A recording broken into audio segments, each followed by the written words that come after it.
Assalamualaikum warahmatullahi wabarakatuh.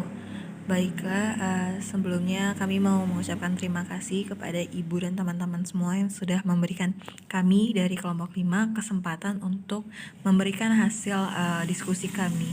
Pada kesempatan kali ini, kami akan membahas tentang manajemen resiko, yaitu tentang derivatif, future, and swap. Namun sebelumnya, izinkan kami memperkenalkan diri. Kami beranggotakan 9 orang. Yang pertama itu ada saya sendiri, Yosifa Safitira Agam. Berikutnya ada Intania Nestra, lalu Aulia Anggraini, Andrew Baihaki, Farhan Al-Faruq, lalu ada Muhammad Afif Akbar, ada Muhammad Arik Arifan, berikutnya ada Budi Mulyadi, dan yang terakhir ada Fatan Koribah. Untuk materi pertama akan dibahas oleh Andrew tentang derivative future. Kepada Andrew dipersilahkan. Baik, perkenalkan nama saya Andrew Bayaki Firdaus akan menjelaskan pengertian dari derivatif. Derivatif adalah kontrak perjanjian yang dilakukan oleh dua pihak atau lebih dengan tujuan untuk menjual atau membeli aset maupun komoditas. Nantinya, kontrak tersebut akan berfungsi sebagai objek perdagangan dan harga nilai kontrak ini harus disetujui oleh kedua belah pihak. Hal itu juga turut dipengaruhi oleh harga nilai aset atau komoditas induk.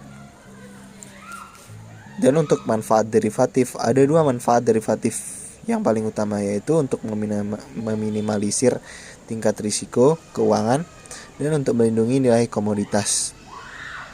Derivatif sendiri berfungsi sebagai instrumen investasi berbentuk kontrak perdagangan, sehingga risiko yang tergantung di dalamnya pasti tinggi. Namun dengan instrumen ini, risiko kerugian akan diiringi dengan keuntungan yang juga besar. Transaksi derivatif adalah produk investasi yang pada dasarnya diciptakan untuk melindungi nilai atau harga dari suatu komoditas di masa depan. Sekian penjelasan dari saya, akan dilanjutkan oleh teman saya. Baik, terima kasih kepada Andrew. Materi yang dijelaskan oleh Budi. Kepada Budi dipersilahkan. Assalamualaikum warahmatullahi wabarakatuh. Baiklah, saya akan melanjutkan presentasi tentang instrumen derivatif futures. Terminologi dalam kontrak futures. Yang pertama yaitu underlying asset atau aset patokan. Ini merupakan komoditi yang diperjualbelikan dalam kontrak futures.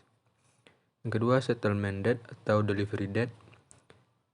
Ini merupakan tanggal yang ditetapkan untuk melakukan transaksi. Yang ketiga, future price. Ini merupakan harga yang telah disepakati oleh kedua pihak yang berkepentingan untuk melakukan transaksi. Yang keempat, long futures, pemilik atau owner contract futures. Ini merupakan pihak yang menyetujui kontrak untuk membeli aset yang menjadi patokan di kemudian hari. Dan yang terakhir yaitu source futures atau seller atau penjual kontrak futures. Pihak yang menyetujui kontrak untuk menjual aset yang menjadi patokan di kemudian hari. Selanjutnya, future market. Awal terbentuknya futures market yaitu untuk mempertemukan kebutuhan antara petani dengan pedagang. Ketidakpastian mengenai harga panen menjadi alasan utama adanya pasar futures. Ketidakpastian mengenai harga panen terjadi seperti hukum supply dan demand. Ketika terjadi kelangkaan hasil panen atau suplai berkurang padahal permintaan banyak, maka akan mengakibatkan harga panen menjadi mahal. Begitupun sebaliknya, kondisi ketidakpastian ini merupakan risiko yang harus dihadapi oleh petani, pedagang, dan pembeli hasil panen. Selanjutnya, future index. Future index adalah kontrak berjangka pada indeks saham atau dalam kata lain aset penyertaan atau underlying asetnya merupakan indeks saham. Ada 4 indeks kontrak berjangka pada indeks pasar saham, yaitu yang pertama EQ Futures, Mini EQ Futures, Dow Futures, dan JP Futures. Selanjutnya, futures dan hedging. Hedging adalah menutupi kerugian posisi awal aset dengan keuntungan dari posisi instrumen hedging. Individu atau perusahaan yang melakukan hedging pada perdagangan berjangka disebut hedgers. Kaitan antara hedging dan derivatif memang erat, sebab derivatif menjadi salah satu teknik hedging yang banyak sering digunakan. Terdapat jenis derivatif yang bisa digunakan untuk melindungi aset di masa mendatang. Penggunaan derivatif berbeda tergantung pada aset penyertaannya. Salah satu yang sering digunakan diantaranya adalah kontrak futures.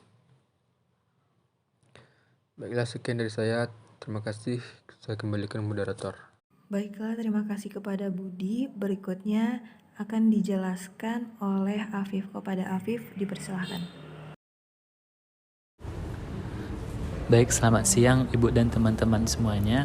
Saya Muhammad Afif Akbar, selanjutnya akan menjelaskan mengenai manfaat dari kontrak futures ini.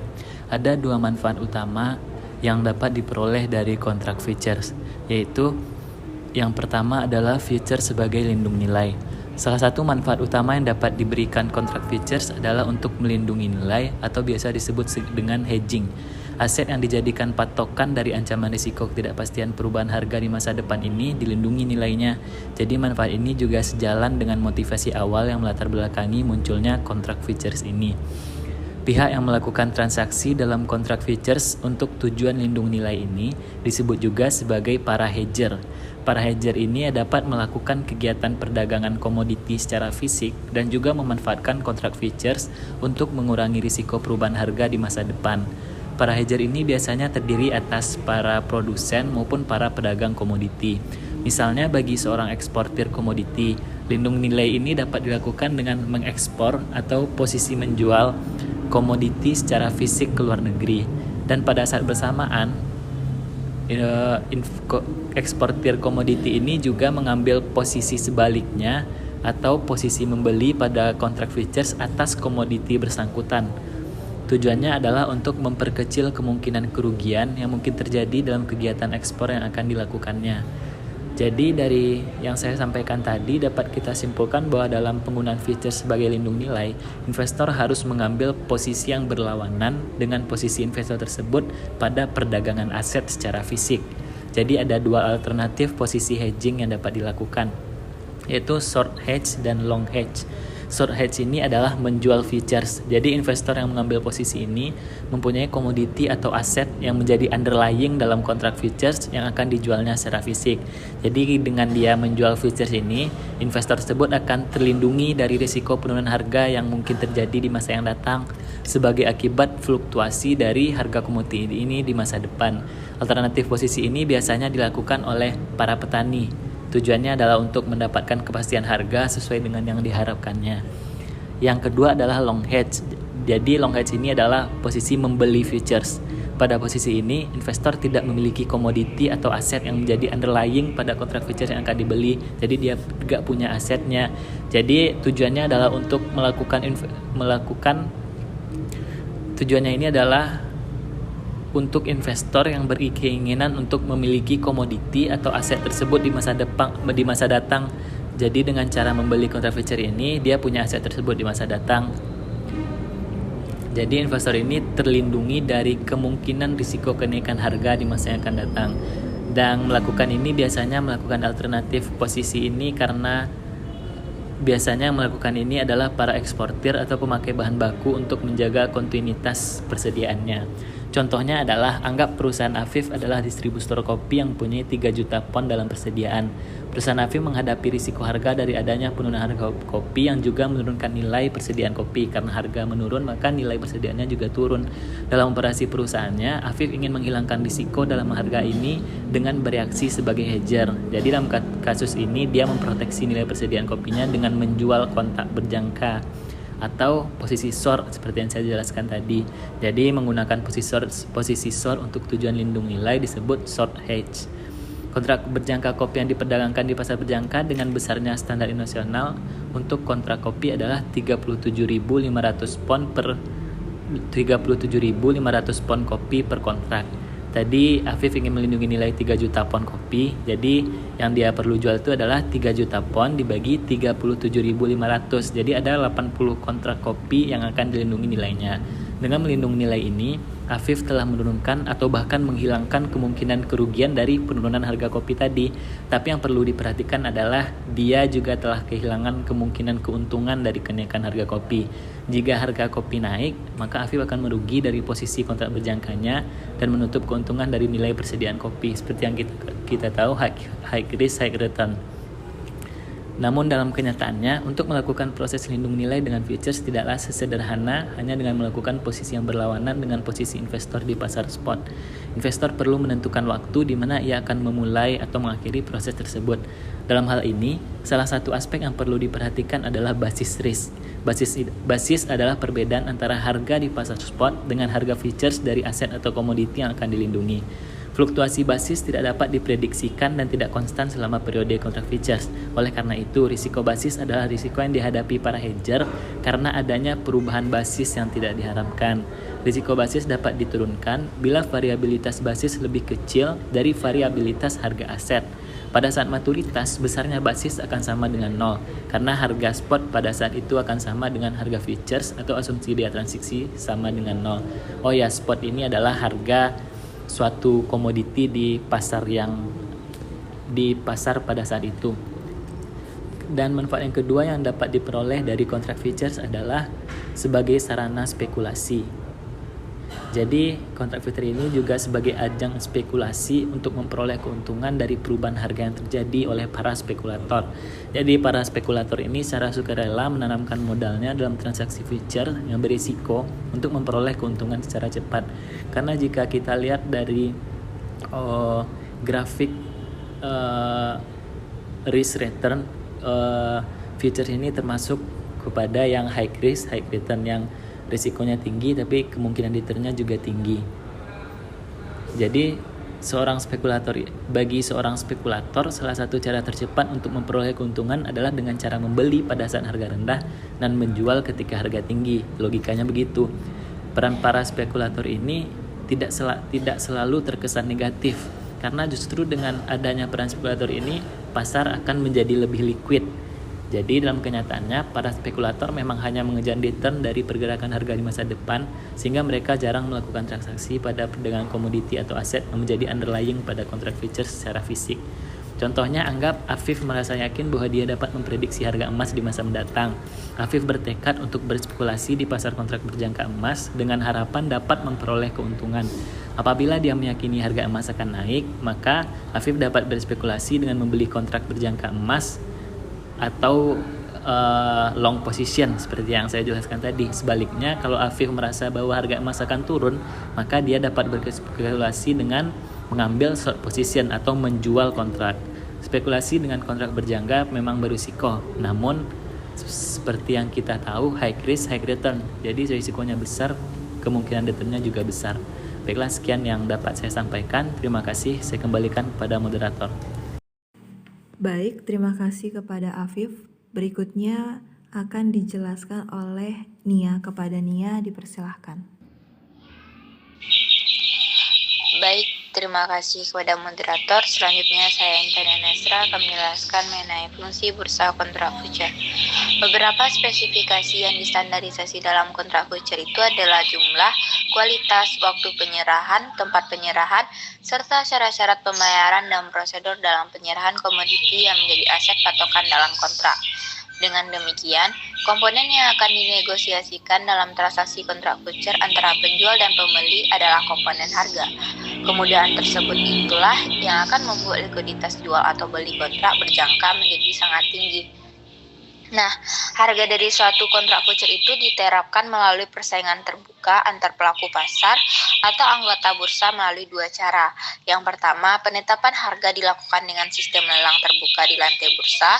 Yang kedua, yaitu dengan melalui sistem perdagangan elektronik dengan menggunakan teknologi komputer.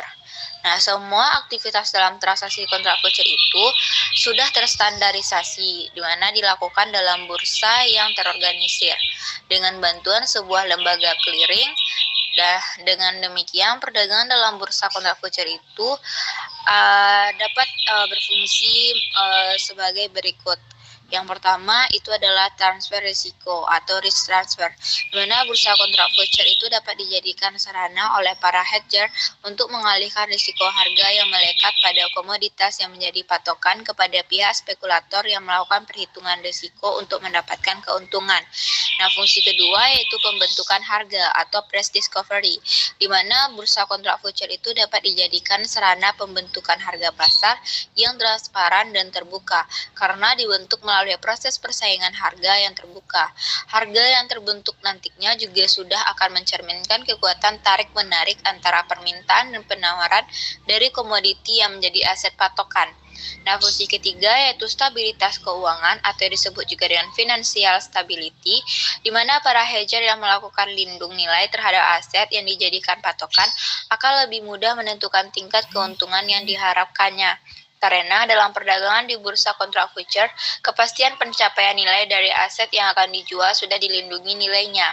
Nah, fungsi keempat yaitu pengawasan mutu atau quality control, di mana spesifikasi tentang mutu aset patokan yang tercantum secara spesifik dalam kontrak future akan dapat dijadikan acuan untuk menjamin kesesuaian mutu aset secara fisik dengan spesifikasi mutu yang tercantum dalam kontrak future. Yang kelima yaitu pengumpulan informasi yang efisien atau disebut dengan efficient information gathering. Dengan adanya bursa terorganisir, maka informasi antar pelaku pasar yang ingin bertransaksi akan dapat dilakukan dengan efisien juga, atau cepat, mudah, dan juga sekaligus murah. Itulah penyampaian dari saya kembalikan kepada moderator. Baik, terima kasih kepada Nia. Berikutnya materi akan saya jelaskan sendiri. Yang seperti sebelumnya, dikatakan bahwa derivatif itu merupakan cara untuk meminimalisir sebuah risiko yang akan terjadi di masa akan mendatang. Derivatif future merupakan salah satu kontrak yang biasa dipakai oleh manajemen investasi atau manajemen portofolio, perusahaan dan lembaga keuangan serta investor keuangan untuk mengelola posisi yang mereka miliki terhadap risiko dari pergerakan harga saham di komoditas ataupun suku bunga, nilai tukar valuta asing, ataupun dimana untuk menjadi posisi fisik produk yang menjadi acuan, dimana yang terdapat di bursa atau organized stock exchange. Jenis dan ancaman dari derivatif future sendiri yaitu pertama ada komoditas pertanian, logam, mineral, dan energi, dimana 3 komoditas ini merupakan komoditas yang memiliki fluktuasi yang sangat tinggi. Jadi diperlukan yang namanya derivative future untuk menanggulangi sebuah risiko tersebut. Berikutnya itu ada mata uang dan keuangan atau fixed income securities dan indeks saham.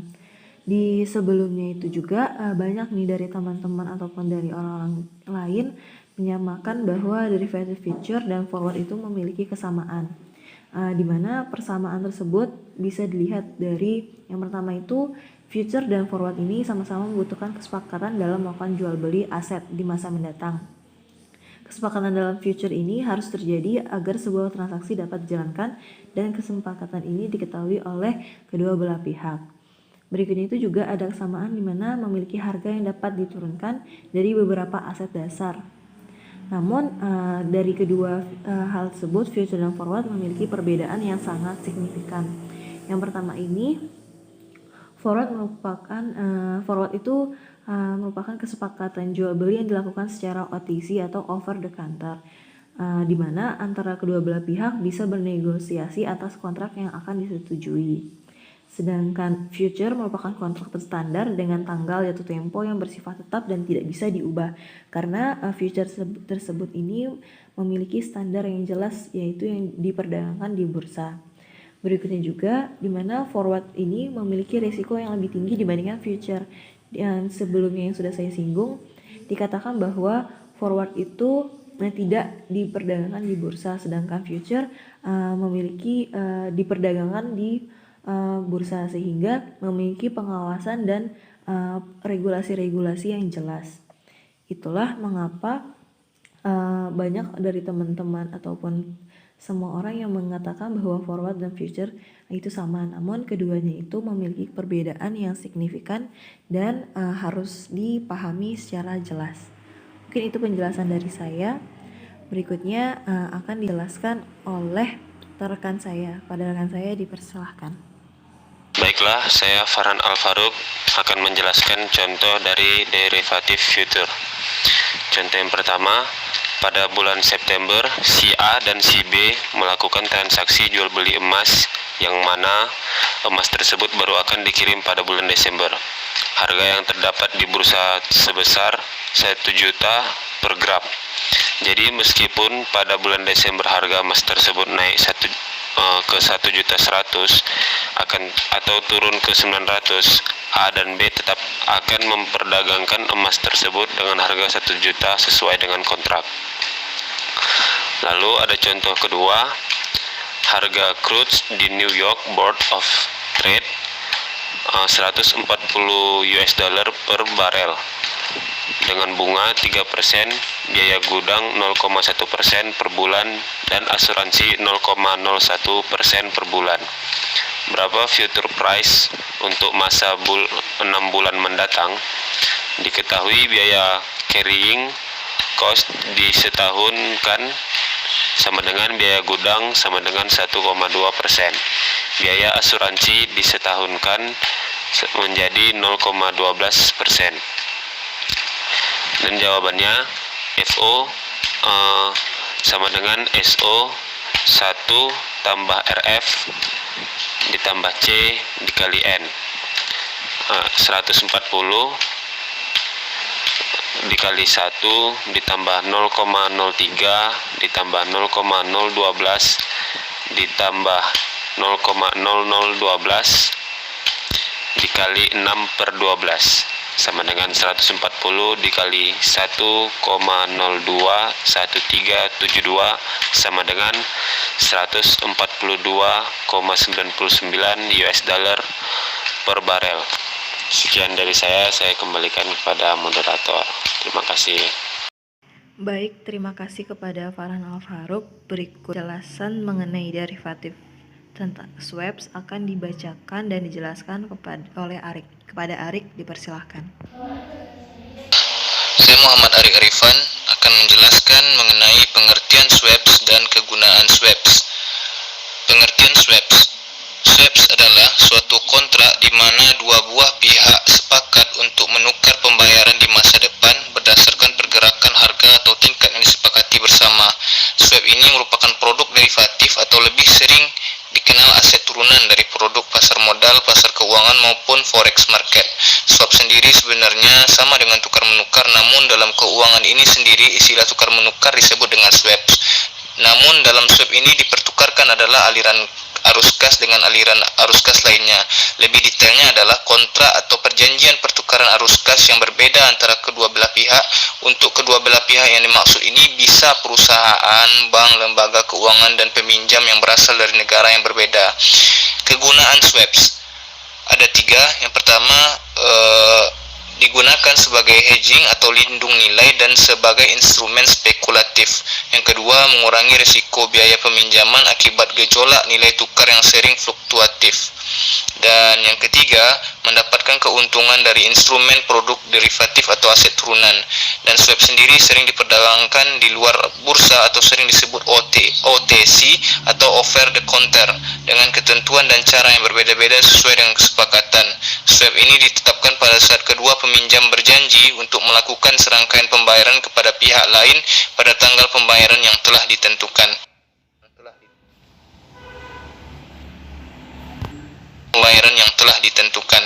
Sekian yang dapat saya sampaikan, saya kembalikan kepada moderator. Baik, terima kasih kepada Arik. Materi berikutnya akan dijelaskan oleh Fatan. Kepada Fatan, dipersilahkan. Baiklah, selanjutnya saya akan membahas manfaat derivatif swaps. Jadi terdapat 4 manfaat pada derivatif swaps ini. Yang pertama yaitu tersedia dalam beragam mata uang seperti dolar Amerika, euro, pound sterling, dolar Kanada, franc Swiss, yen, dolar Singapura, dolar Hong Kong, rial Arab, yuan Cina, dan lain-lain. Yang kedua, memberikan kepastian tentang nilai uang dan komitmen di masa sekarang dan di masa depan. Lalu yang ketiga, pertukaran berbagai arus kas yang dapat dilihat sebagai portofolio dari berbagai kontrak forward. Dan yang terakhir, kontrak pembelian dan penjualan dapat dipertukarkan untuk menciptakan harga forward untuk semua transaksi. Baiklah, sekian pembahasan dari saya. Saya kembalikan kepada moderator. Baik, terima kasih kepada Fatan. Materi berikutnya akan dijelaskan oleh Aulia Anggraini. Pada Aulia, dipersilakan. Saya Aulia Anggraini Putri akan menjelaskan tentang jenis derivatif swap. Yang pertama, interest rate swap adalah transaksi untuk perdagangan dari perubahan tingkat bunga, di mana ada pihak yang perlu mendapatkan bunga yang rendah ketika meminjam, kemudian ada pihak yang memberikan tingkat bunga yang tinggi untuk menutup itu dengan meminjamkan sehingga saling menutupi. Yang kedua ada foreign exchange swap, yang mana swap ini tuh dilakukan umpamanya ada pihak yang membutuhkan rupiah dan ada yang membutuhkan dolar, atau yang biasa disebut dengan biasanya itu pada importer dan eksportir. Kemudian bank melakukan settlement atau penyelesaian dari dua transaksi ini pada masa yang akan datang, yang mana derivatif pada masa yang akan datang ditentukan saat ini nilainya. Yang terakhir ada credit risk on swap, di mana dilakukan perjanjian untuk pembayaran kredit, semacam asuransi kredit, di mana jika tidak sanggup membayar maka akan dijamin oleh pihak yang lain.